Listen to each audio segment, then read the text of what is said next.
بسم اللہ الرحمن الرحیم۔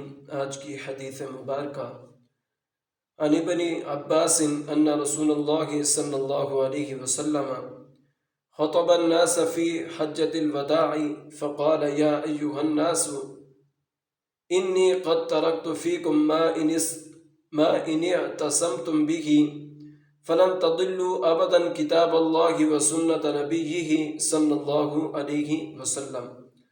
حضرت ابن عباس رضی اللہ تعالیٰ عنہ سے روایت ہے کہ حجۃ الوداع کے موقع پر خطاب کرتے ہوئے جناب نبی کریم صلی اللہ تعالیٰ علیہ وسلم نے یوں ارشاد فرمایا، اے لوگو، میں نے تمہارے اندر دو چیزیں ایسی چھوڑی ہیں کہ اگر تم نے ان کو مضبوطی سے پکڑا تو ہرگز تم گمراہ نہ ہوگے۔ ان میں سے ایک کتاب اللہ اور دوسری سنت رسول اللہ صلی اللہ تعالیٰ علیہ وسلم ہے۔ المستدرک علی الصحیحین للحاکم۔